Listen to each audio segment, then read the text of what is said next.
Chapitre 57. La vie simple du sanctuaire. On ne peut délivrer les hommes qu'en leur montrant qu'ils sont de la race de Dieu et que, dans tout l'univers, il ne peut exister plus grande créature. Et ce qui est expliqué dans ce livre s'y rapporte, car ce n'est point l'esclave qui délivre, mais l'homme libre. Comme est libre l'agneau qui ouvre aujourd'hui les portes du royaume à ceux qui sont choisis de Dieu. Sur le royaume des cieux. Vous n'ignorez plus que le royaume des cieux est le royaume de Dieu qui s'établit autour de chaque étoile, comme il s'établit en ce jour sur la terre. Pour cette raison, il faut entendre le royaume de Dieu dans les cieux, dans tout l'univers. Si je persiste à le dire, c'est parce que vous pensiez que lorsqu'une personne mourait, elle montait dans le royaume de Dieu, que d'autres appellent le paradis.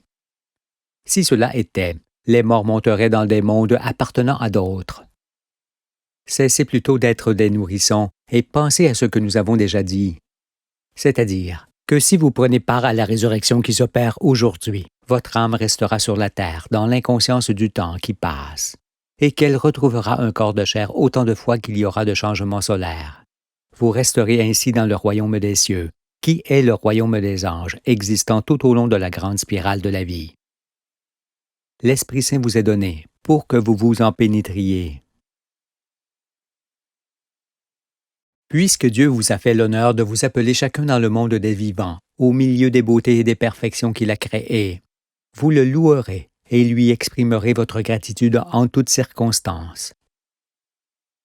Quand vous contemplerez les étoiles, la lune, la terre et la mer, chacun dira en son cœur pour le servir. Toutes ces merveilles autour de moi sont les ouvrages de tes mains, ô Dieu du ciel, et sont ma vie que tu animes par ton souffle. Je comprends que je suis l'une de tes demeures et le gardien de ton jardin qui doit conserver l'ordre que tu as toi-même établi. Aussi, pour ne pas détruire ta création, Père juste, je te fais le vœu de garder la terre nourricière précieuse comme ma mère. Je ne changerai point sa face, je ne la souillerai point. Je ne toucherai point à ses sites, à ses rivages, à son relief, à ses forêts, à ses eaux, ni à aucun autre élément qui resteront tels que tu les as créés. Je ne modifierai point la nature des êtres, ni leur nombre, car tout est parfait. Je te fais la promesse de m'attribuer que les ouvrages de mes mains, selon ta nouvelle loi, avec laquelle tu fais alliance éternelle avec les hommes. Et, selon ta volonté, j'habiterai le pays de mon peuple seulement. À chaque instant de ma vie, je pratiquerai ta loi pour rester responsable de mes actes et sauver mon âme. Et je me dresserai vigoureusement contre ceux qui enfreindront tes ordonnances et tes règles, jusqu'à y laisser mes forces si c'est nécessaire et ma vie s'il le faut.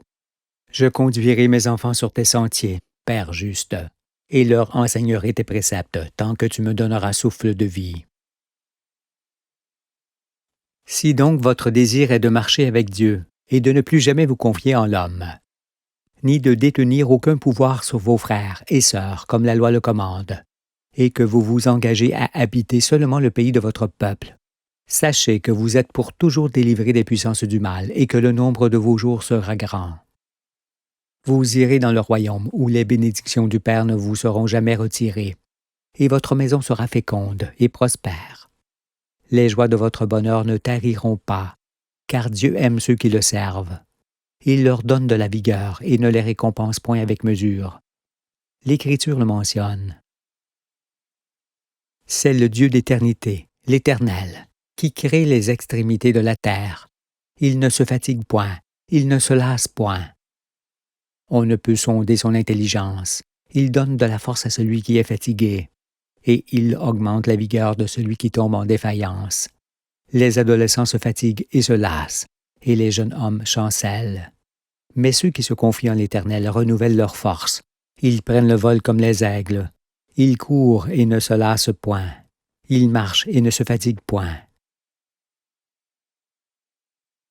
Consacrez-vous alors au Très-Haut, afin que votre existence s'éclaire d'une lumière nouvelle. Mais s'allier au Dieu d'éternité, en lui faisant le vœu solennel de n'obéir qu'à sa loi, ne signifie nullement la privation de quelque chose de bon et de favorable aux réjouissances de la vie. Cela veut dire, au contraire, s'harmoniser avec la nature pour tirer plaisir de tout ce qu'offre la terre des vivants.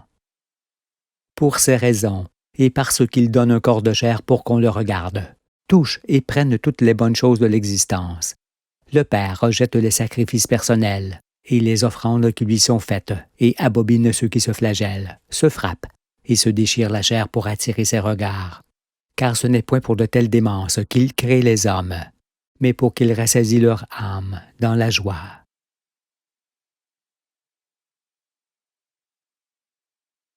Sur le mariage d'Adam et Ève. Lorsqu'on s'engage à servir le Père, on ne doit pas le faire au détriment de l'union de l'homme et de la femme, qui ont été créés pour s'épouser et vivre ensemble, et non pour demeurer séparés. C'est pourquoi, et comme cela apparaît dans toute l'Écriture, et plus précisément dans le Cantique des Cantiques, ou encore dans les Proverbes de Salomon, Dieu bénit par-dessus tout l'amour qui unit ses fils et ses filles, parce que c'est cet amour divin qui les rapproche de lui. Mais, à cause des religieux qui ont infériorisé et repoussé la femme, certains se demandent si l'acte de chair est un péché. Sur ce plan, je dis ouvertement et clairement que l'attirance physique entre hommes et femmes est due au plaisir et à la satisfaction qu'ils retirent de leur rapport corporel. Sans cela, il est certain qu'il n'y aurait aucune continuation possible du monde, parce qu'il ne ferait absolument rien pour procréer. S'il en était ainsi sur Terre, il en serait de même dans tous les mondes de la roue. Alors, les étoiles et leurs astres n'existeraient pas, parce que leur raison d'être est justement celle de faire vivre les mondes. Voyez alors, encore une fois, combien tout est lié et parfait dans l'univers. Sachez donc tous que l'acte de chair est un transfert de force nécessaire au bien-être et à l'équilibre de l'homme et de la femme, qui peut déclencher le processus créatif à leur insu. On retrouve ici l'émission-réception, ou l'apport-dépense, qui sont l'origine et le maintien de tout corps et de tout être de l'univers. Comme la planète dépense la force qu'elle reçoit du Soleil, la femme dépense la force qu'elle reçoit de l'homme. En raison de cela, il ne peut y avoir péché dans l'acte de chair. Ce qui est péché, c'est la lubricité, l'impudicité, la débauche, le viol, la pédophilie, l'inceste, l'homosexualité et autres formes de perversion semblables, qui enlaidissent les êtres humains. Aussi, que tous ceux qui salissent l'amour d'Adam et Ève par toutes sortes de vices et d'actes malsains soient maudits à jamais. Vous avez appris que les astres et les êtres ont un processus identique de naissance. C'est pourquoi, dans la conception et la création du mâle et de la femelle, les deux côtés du courant créatif montrent que le mâle est toujours formé en premier et la femelle ensuite, dans un même mouvement. Pareillement au Soleil qui apparaît avant la planète et le petit satellite auquel il est lié. Il s'agit de l'ordre du courant créatif duquel descend l'ordre des familles. C'est pourquoi Adam et Ève désireront toujours vivre attachés l'un à l'autre par les liens de l'amour. Ainsi, ils fonderont leur famille, qui s'entend quand l'enfant paraît. Car, lorsque l'homme et la femme s'unissent, ils sont une famille en préparation, qui n'est achevée que le jour où les grands-parents donnent la main à leurs petits-enfants. Si donc, vous avez à l'esprit les deux parties complémentaires du courant créatif, que l'on voit aussi à travers l'image du générateur et de la résistance, vous savez que tant que ces deux parties existeront dans l'univers, mâle et femelle demeureront. Cela signifie que, même lors des renaissances qui se feront tout au long du chemin de la vie, Adam et Ève seront toujours hommes et femmes. Cessez alors de croire que les anges sont des êtres asexués, car, en prenant part aujourd'hui à la résurrection des morts, vous êtes déjà anges de Dieu. Lors de ces renaissances corporelles qui se feront à partir des âmes méritantes, peut-être n'y aura-t-il plus procréation, Dieu le sait. Mais il y aura toujours contact entre Adam et Ève, qui demeureront tels qu'ils sont dans leur genre. Car tous savez que leurs rapports sont les plus grands plaisirs de la vie et des récompenses en soi. En raison de ces réalités immuables et voulues par le Créateur, nul ne peut penser plus longtemps que les enfants naissent du péché, comme les prêtres de Satan l'affirmaient. Non, les enfants naissent de l'amour des parents que Dieu bénit, parce qu'il est l'essence de l'existence qui abreuve les cœurs d'un bonheur certain, avec lequel les enfants s'approchent de lui. En effet, ce n'est que lorsqu'un fils et une fille de Dieu s'épousent qu'ils prennent ensemble conscience de la beauté du monde, alors qu'elle passe inaperçue aux yeux de ceux qui sont seuls. Pour cette raison, ceux qui s'aiment ne détruisent pas, mais protègent au contraire tout ce qui fait l'objet de leur bonheur. Or, le monde d'argent dans lequel vous viviez ne vous avait pas appris à aimer. Il vous avait au contraire appris à détruire, parce qu'en étant bâti sur le mensonge, il vous faisait opposer mari et femme, jusqu'à déchirer vos unions par le milieu. Et si dans les derniers jours beaucoup craignaient de fonder une famille, cela était dû à vos pasteurs qui détruisaient ce qui en faisait la force. Car, en mettant en pratique leurs préceptes, les mains des uns bâtissaient tandis que celles des autres démolissaient. Et la séparation des hommes et des femmes qui en résultait était un grand malheur, parce que leurs différends annulaient les sources du bonheur et augmentaient le nombre des orphelins. Et puis, sachez que vivre pour soi n'a pas de sens ni de raison. On n'existe pas pour soi, mais pour l'autre moitié de soi, qui est Ève quand on est homme et Adam quand on est femme. Et lorsqu'on fait naître l'amour, il faut veiller à le conforter quotidiennement par des petites attentions à l'égard de son conjoint. Il est certain toutefois que si des couples peuvent vivre unis toute leur vie, d'autres ne le peuvent, en raison de l'évolution des époux qui se fait différemment.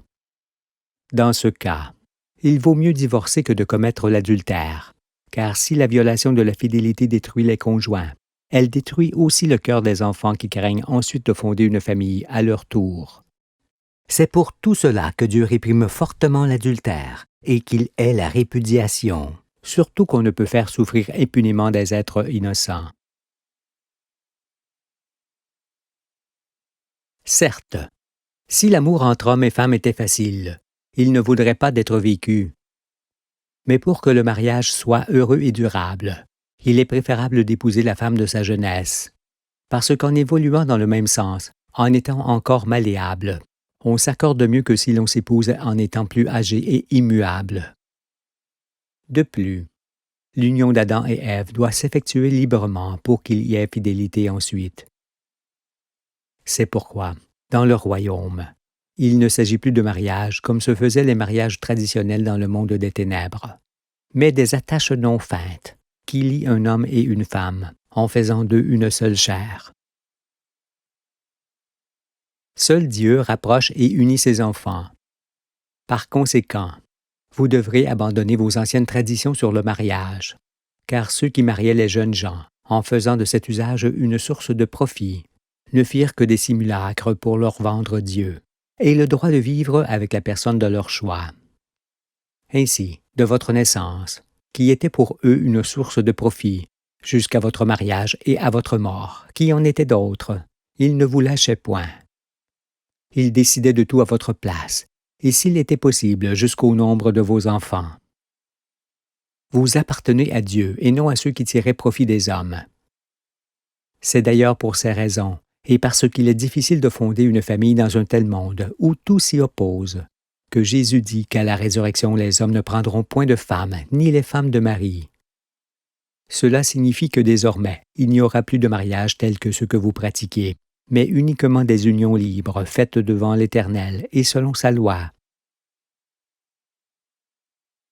Mes enfants, dans le nouveau monde, vous serez dans la liberté originelle, et vous vous marierez dans cette liberté-là. Sachez cependant que l'épreuve des fiançailles est excellente, parce qu'elle permet aux garçons et aux filles de savoir s'ils peuvent s'accorder pour fonder une famille. Mais quand on est libre pour tout, depuis la naissance jusqu'à la mort. Entendez cette parole qui vous conduira dans le sanctuaire, et faites alliance avec Dieu. Vos vies seront belles, vos jours seront heureux.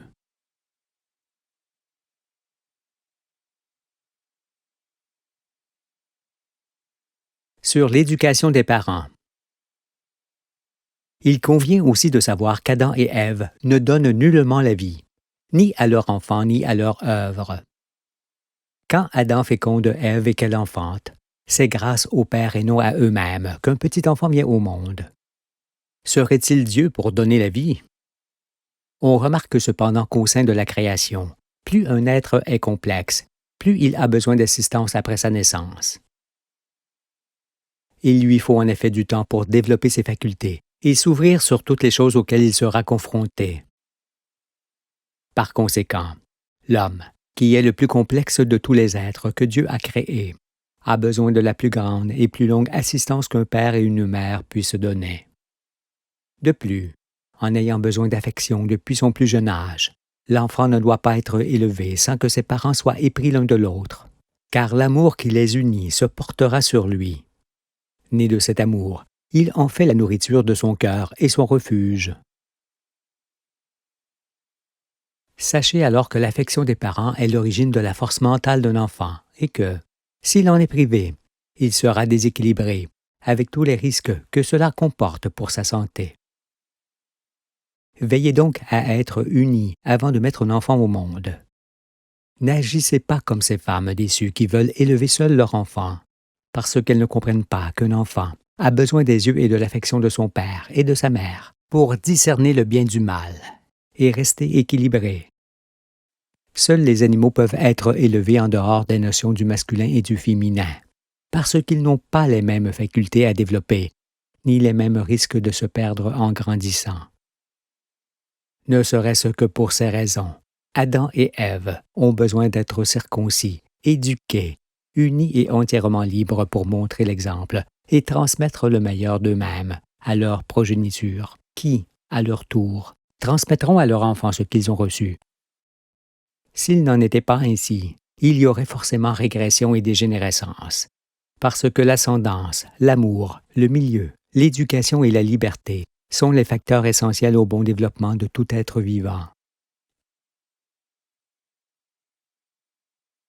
Ce que tu nous expliques nous semble aller de soi et met le royaume à notre portée, me dira-t-on. Mais faut-il avoir des enfants pour mériter la vie éternelle, et doit-on soi-même en établir le nombre? Dieu permet-il ou ne permet-il pas la contraception? Je réponds que la loi fixe les bornes, même dans ces domaines. J'ai expliqué que les rapports des époux n'avaient pas uniquement pour but de procréer. Mais, pour les facilités, on ne doit pas pour autant décider du nombre d'enfants que l'on doit avoir. Car l'enfant n'est pas un objet que l'on façonne quand on le veut, ni un être que l'on possède à sa convenance, pour décider soi-même d'avoir tant d'enfants ou de ne pas en avoir. Non, seul Dieu l'appelle dans le monde, car lui seul sait s'il doit ou non exister.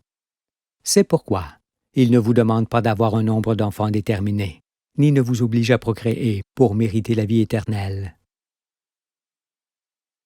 Abstenez-vous alors de forcer la nature dans un sens ou dans l'autre, c'est-à-dire de rendre stérile la femme fertile ou de rendre fertile la femme stérile.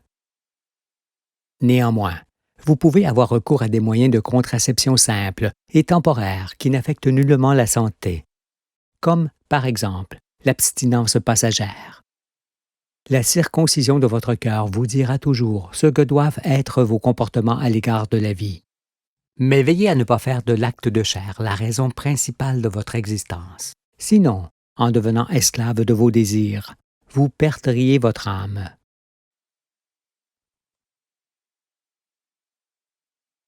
Sur l'éducation des enfants. En sachant que la formation des astres et celle des êtres sont semblables, on ne peut plus ignorer que le masculin et le féminin découlent du même principe d'existence. Ce qui permet de voir que l'homme est apport et la femme dépense, ou que l'homme est esprit qui féconde et que la femme est vie qui donne naissance. En la matière, on peut également comparer l'homme à la graine et la femme au jardin. Or, comme on sait qu'une bonne graine et un bon jardin donneront ensemble naissance à une bonne plante, on sait qu'il en sera forcément de même pour l'enfantement. Ainsi que la plante est le reflet de la graine et du jardin, l'enfant est le reflet de ses parents, et par là même de l'éducation qu'ils ont reçue. Pourquoi dis-je cela? Parce qu'en évoluant toujours en fonction de l'éducation qu'on a reçue dans son enfance, on peut être fort ou faible selon qu'elle fut bonne ou mauvaise. Il est pour cela manifeste que l'éducation rentre dans la composition des supports de l'hérédité, comme le milieu ou la liberté dans lesquels on vit. L'éducation n'est pas directement héréditaire. Cependant, elle se trouve être l'origine des bonnes ou mauvaises prédispositions d'un individu. Et c'est pour mettre en évidence cette responsabilité de chacun que Dieu dit dans l'Écriture qu'il fera porter l'iniquité des pères sur les enfants. L'éducation que l'on reçoit dès son enfance et qui se conforte tout au long de l'existence par les expériences vécues est donc fondamentale. Il convient alors d'éduquer l'enfant dans l'Esprit de Dieu et de le conduire sur ses sentiers. D'autant qu'enseigner l'enfant de la sorte, c'est aussi sauvegarder le monde entier. Par conséquent, son éducation doit être d'abord orientée vers la circoncision du cœur, avant de l'être sur les moyens d'atteindre un objectif. Car vivre, c'est d'abord comprendre et aimer les œuvres de l'Éternel. Or, on ne peut les comprendre et les aimer sans avoir un cœur dûment circoncis.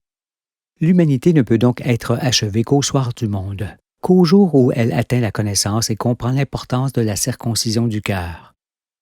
C'est alors que ne restent sur terre que ceux qui peuvent éduquer leur progéniture, parce que, dans leur royaume, un enfant non éduqué ne pourra nullement subsister.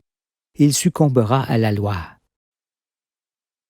Pour ces raisons, Dieu ne s'adresse pas au monde qui n'a pas de tête, mais s'adresse à son Fils unique qu'il place à la tête du monde pour qu'il se fasse entendre des hommes et des femmes de tous les peuples. En effet, le monde s'entend d'abord formé par Adam et Ève, ensuite par leur famille, puis par une association de familles formant une tribu, puis par les tribus d'un peuple, puis par les peuples d'une génération, et enfin par les 4 générations colorées du monde entier. Aussi, ceux qui ne conçoivent plus Adam et Ève unis, en famille et responsables de tout, sont à bannir du milieu de vous. Parce que l'homme qui rejette la femme et la femme qui rejette l'homme sèment la confusion et le trouble parmi les populations. Ils ne peuvent alors entrer dans le royaume de Dieu, dont la famille est la base. Surtout que renier les œuvres du Père, l'homme et la femme, c'est renier son Fils et tourner le dos au salut qu'il apporte.